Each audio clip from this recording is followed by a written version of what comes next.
Listen, you can call it a crisis, a phase, a male shutdown, a silent rebellion, whatever makes you comfortable. But something very real is happening quietly all around you. Men are walking away, not because they hate women, not because they can't handle strong personalities, not because they're weak, bitter, or broken. They're walking away because they are tired, tired in a way that sleep doesn't fix. They're not arguing. They're not writing essays on social media. They're not standing on stages. They're simply stepping back, canceling dates, ignoring DMs, leaving messages on read, choosing the gym, the grind, and the quiet over emotional chaos. And the world, for the most part, doesn't even notice. But if you look closely, you can see it. You see it in the way men have. Stop chasing. Stop texting first. Stopped over explaining. Stopped proving they're different. Stopped applying for the role of hero in someone else's story. It's not that they suddenly stopped caring. It's that they finally realized caring too much in the wrong place is how a man destroys himself. For years, men were told, do more. Be more emotionally available. Make more money. Communicate better. Dress better. Work on yourself. And many men did. They hit the gym. They built careers. They learned about psychology. They improved their communication. They tried to be understanding, patient, emotionally intelligent. But somehow, it was never enough. Every time they improved, the goalposts moved. Every time they gave, the gratitude got quieter. Every time they fixed something, something else became a problem. Now those same men, men who once dreamed about being husbands, fathers, protectors, providers, are sitting alone in apartments that are finally quiet. No yelling, no constant accusations, no emotional landmines, just silence. And that silence, that peace, it feels better than what they used to call love. Because modern love, for a lot of men, stopped feeling like connection and started feeling like a debt they could never fully pay off.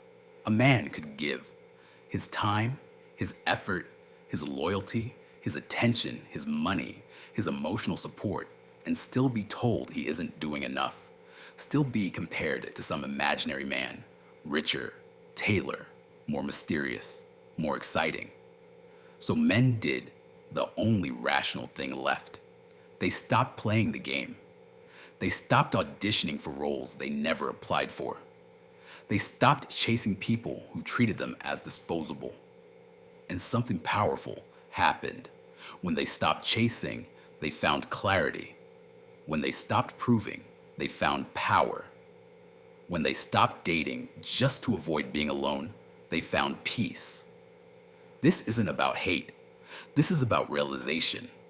It's about a generation of men who looked at the modern dating market and quietly said, no thanks. I'd rather be alone than constantly drained. And for the first time in a very long time, being alone doesn't feel like losing. It feels like winning. Section 2. The shift. When men stopped trying, this shift didn't happen overnight. There was no viral campaign, no trending hashtag, no big speech. It happened one disappointment at a time. One, I'm not ready for something serious, right after months of effort. One, you're such a nice guy, but after being her emotional support system.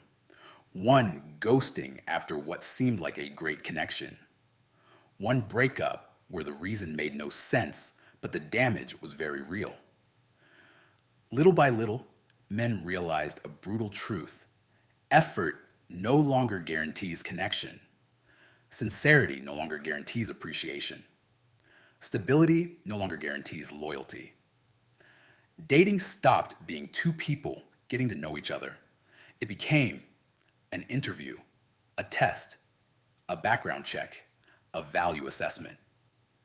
A man used to walk into a date hoping maybe we'll connect. Now he walks in thinking, what am I about to be judged on? Money, height, status, vibe. He's not just meeting a woman, he's stepping into a performance. Say the wrong thing, red flag. Take the wrong stance, red flag. Have a boundary, toxic. Be too available, clingy. Be too detached, emotionally unavailable. So what did men do? They started stepping back. At first, mentally, then emotionally, then physically. You see it in small things. He stops double texting. He stops being the one who always calls first. He stops planning elaborate dates for people who don't value time or effort. He stops explaining himself in paragraphs whenever she's upset. Not because he's playing childish games, because he's tired of investing his energy into emotional black holes. He stopped seeing himself as an applicant trying to get hired as boyfriend, husband. He started seeing himself as a man with limited energy, choosing where to spend it. And with that shift came a deeper realization. I don't need to prove my worth to someone who can't see it. I don't need approval from someone who doesn't approve of themselves. I don't need to pass tests I never agreed to take. That's when men started replacing endless texting with reading, work, the gym, emotional drama, with long drives and music waiting for replies. With building skills and improving themselves, validation stopped being the fuel. Purpose became the fuel. This isn't bitterness. This is evolution. Men developed something you could call rejection fatigue. It's not just one person saying no. It's the accumulation of being half chosen, half used, half appreciated, being almost good enough, being kept as the backup guy, being treated like a resource, not a person. You can only be emotionally overdrawn for so long before you close the account. And once a man gets his first real taste of peace, he realizes something dangerous to the system. Being single isn't scary. Losing himself is. That's the shift. Not men giving up on love, men giving up on begging for it. Section 3. The disappearing value of male effort. There was a time when effort was currency. Show up, be loyal, be consistent, protect, provide. That used to mean something, not just to men, to women too. Now, effort from men has been rebranded as bare minimum, simpy, thirsty, doing what you're supposed to do anyway. You've probably seen it play out. He opens doors, plans, dates, pays without complaint, listens when she vents, fixes things, helps out, shows up. And what does he hear? That's what a real man is supposed to do. There's no reciprocity, no reflection back of effort, no sense that his emotional life matters too. The roles slowly shifted. Her feelings are a crisis. His feelings are an inconvenience. A man's kindness became something to mock. His generosity became expected. His loyalty became taken for granted. His softness, manipulated.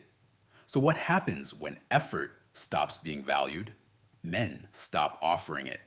It's not about becoming cold. It's about realizing if effort is a one-way street, I'm walking back. Men started noticing patterns.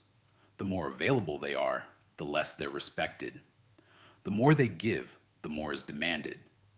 The more they express love, the more secure she feels, not to love back, but to relax her effort. That constant pressure to anticipate needs, entertain emotionally, regulate someone else, always say the right thing, kills something fundamental inside a man. His drive to try. Men are actually simple at the core. They don't need endless praise. They don't need worship. They just want respect, appreciation, fairness, peace. Not grand gestures, just a sense that their effort lands somewhere. But when their presence becomes assumed, their effort becomes invisible, and their love becomes ordinary. The question creeps in, What's the point? If every day you show up and every day someone acts like it's not enough, eventually you stop showing up with the same energy, not out of spite, out of self preservation. So those same men who once bought flowers, planned weekends, wrote long messages, now choose silence, simplicity, distance, not because they don't feel anymore, because they learned that the wrong person will always turn your effort into an invoice. You did X, you should have done more. You did that yesterday. What about today? At that point, a rational man takes his effort where effort still counts. His body, his business, his craft, his peace, concrete things, things that compound, things that don't gaslight him about whether he actually did something. Section 4, the dating market illusion, love as a marketplace. Dating today doesn't feel like romance. It feels like a marketplace. Love used to be two people meeting through life, shared spaces, mutual friends, random moments. Imperfect timing, real conversation now. It's swipes, filters. What do you bring to the table? You're not my type, but I like the attention. Technology turned people into products, profiles into advertisements, attention into a tradable commodity. A woman with average looks and a decent profile can have hundreds of matches, dozens of DMs, a constant stream of options. A man with a solid life, decent looks, and good intentions might get a handful of matches, a few lukewarm replies ghosted mid conversation. This isn't anger, it's math. When one side of the market is flooded with options, it becomes choosy, detached, and often numb. When the other side is starved for genuine attention, it becomes tired. Men aren't upset that women have options. They're realizing that genuine connection gets diluted. Sincerity gets outcompeted by spectacle stable. Grounded men become boring next to chaos and drama. The dating market rewards novelty over loyalty, excitement over consistency, presentation over character. And when you move love from the real world to a swipe app, you unintentionally train people to think like this. If one small thing turns me off, I can just replace you. No conflict resolution. No sticking it out. No, let's work on this. Just exit. Next. New. Men watch this and think, I can work on myself for years and still be discarded over something superficial. Why am I betting my energy on people who see me as content? Some men stayed in the game and tried to compete. Others simply closed the app and chose reality. Because here's the paradox. Endless choice doesn't make people more grateful. It makes them more restless, dissatisfied, and entitled. And men slowly chose to opt out of being another option in someone else's infinite carousel. They stopped trying to win in a game that rewards the opposite of what they actually are. Calm, steady, direct, honest. They walked away not because they can't compete, but because the prize, unstable, shallow attention, isn't worth the effort. Section 5, the peace they found, solitude as an upgrade. At first, being alone hits hard. You're used to waking up to messages, constant digital noise, emotional ups and downs. Then one day, the phone is quiet. No drama, no arguing, no, we need to talk. Just you, your space, your thoughts. At the beginning, that silence can feel heavy, but then it gradually transforms from no one needs me to I finally have room to build myself. The daily routine changes. No more waiting on her mood to know what your night will look like. No more rearranging your life around her unpredictability. No more apologizing just to keep things calm. You come home, and the energy in your place is yours. Peace, order, control. You eat when you want, train when you want, Sleep when you want. Your time is no longer divided up by someone else's constant emotional happenings. You start doing things that refill you, lifting until the noise in your head gets quiet, cooking your own meals, reading things that actually grow your mind, learning a skill you've put off for years, taking drives with no destination, just music and thoughts. You discover something profound. Peace is more addictive than chaos. Once a man experiences periods of real peace, consistent, repeatable, reliable peace, the old adrenaline of arguments, emotional games, and constant chasing starts to feel sickening. Drama becomes intolerable. Emotional manipulation becomes obvious. Clutter, mental and physical, becomes something you refuse to tolerate. You realize you don't need someone to complete you. You need someone to not destroy what you've built. And until that person shows up, you're comfortable alone. No more lying in bed next to someone scrolling and ignoring you. Spending dinner defending yourself from imaginary offenses. Walking on eggshells to keep peace you didn't break. You start valuing predictability in your own habits, discipline over dopamine, self respect over romantic theatrics, and your entire energy shifts. You carry yourself differently. You speak less, move with more intention. You no longer chase validation. You guard your sanity. That's the man peace produces. He's not empty. He's not cold. He's calibrated. And ironically, that man becomes more attractive than the version of him who used to chase. But at this point, he doesn't care about attraction the same way. He cares about protecting what he fought to gain: his mental quiet, his focus, his direction. Section 6, the double standard when male peace becomes a threat. Here's where it gets interesting. The moment men start choosing peace and pulling their energy out of the dating and relationship economy, society starts asking, where have all the good men gone? You'll see articles blaming men for checking out, social media posts mocking men for not manning up. Think pieces about the crisis of masculinity. But look at the double standard. When women say, I don't need a man, they're praised as empowered. When men say, I'm okay on my own, they're called damaged or emotionally immature. Women setting boundaries, self-care queen. Men setting boundaries, what's wrong with you? Trauma, mommy issues. If he works too hard, he's never around. Works less to be present, he lacks ambition. Speaks his mind, he's toxic. Bites his tongue, he's passive, not a real leader. The rules for what a man should be contradict each other constantly. The only constant is this: whatever he's doing, he is somehow doing it wrong.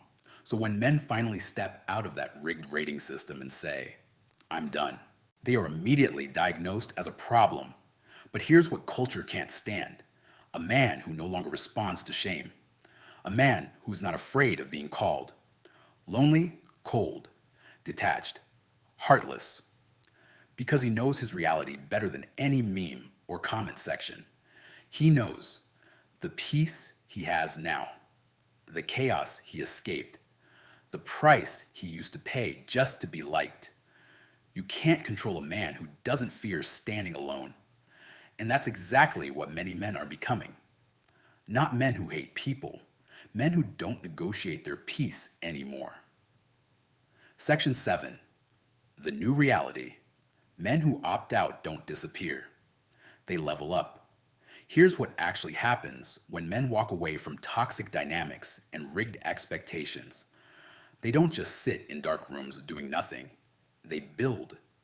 You see them in gyms at 6 a.m., training before work, starting small businesses on the side, investing time into learning finance, skills, tech, trades, getting in shape, not for attention, but for pride, spending weekends working on their car, their craft, their discipline. Their lives gradually become simpler, sharper, more structured. The lack of drama opens up bandwidth. The energy that used to go into fixing arguments they didn't start, explaining feelings they never intended to hurt, recovering from emotional meltdowns they didn't cause, now goes into health, money, mastery, purpose. They stop living in reaction mode. They start living in design mode. And their internal monologue shifts from, how do I get her to stay, to how do I build a life that I'm proud of, with or without anyone else. From the outside, people might say, he's distant. He's not trying anymore. But from the inside, it feels like I'm finally breathing. And something else happens. Because he no longer needs a relationship to feel valid, his standards for connection get higher. He won't tolerate disrespect. He won't explain basic respect to anyone. He won't trade his peace for unpredictable affection. He's not anti-love. He's anti-bad deal.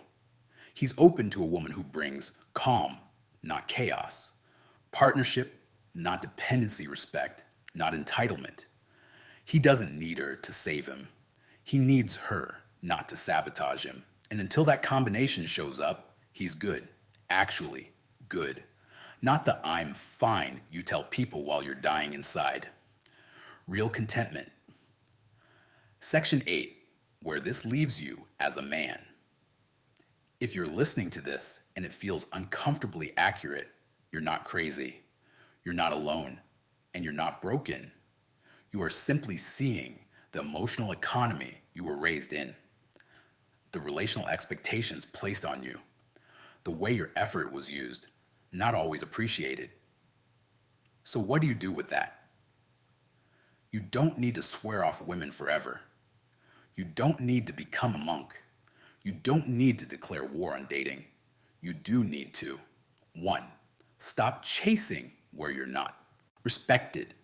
If she doesn't appreciate your presence, withdraw it. Not as a punishment, as a boundary. 2, stop trying to explain your worth. People who can't see your value when it's obvious are choosing not to. Don't argue with choices. 3, build a life that's good with or without a partner. Body solid, money moving. Mind sharp, habits tight. 4, let peace be your main filter. Any relationship, romantic, friendship, family, that regularly destroys your peace has to be held at a distance. 5, understand that walking away isn't weakness. Staying where you're constantly drained is. The quiet revolution isn't men saying we don't need anyone. It's men saying, I will not destroy myself to be loved. If love requires that, it's not love. Closing. Maybe happiness was never about being chosen. Maybe the real shift of this generation of men is this. They finally realize that being picked, being liked, being desired is not the same as being at peace. You can be in a relationship and be miserable. You can be married and feel invisible. You can be loved and still feel completely alone. So more and more men are changing the question from, how do I get her to choose me? To, does this life I'm living actually feel right to me? Because once you become the man who can say, I like my life, I respect myself, I protect my peace, you stop being terrified of being single. You stop tolerating disrespect. You stop begging for crumbs of emotional attention. You become the man who can stand alone, can love without losing himself, can walk away without collapsing. And from that place, if a woman comes into your life who respects your peace, values your presence, and brings calm instead of chaos, you'll recognize it. Not because you're desperate, but because you'll finally be standing in a place strong enough to tell the difference between love and dependency, respect and convenience, peace and performance. And until then, you're not lost, you're not broken, you're not failing at dating. You're just walking a path most people are too scared to take. the path where your peace matters more than anyone's opinion of you. And that might be the most masculine thing a man can do in this generation. Not scream, not beg, not prove. Just quietly choose himself and build a life no one can take from him.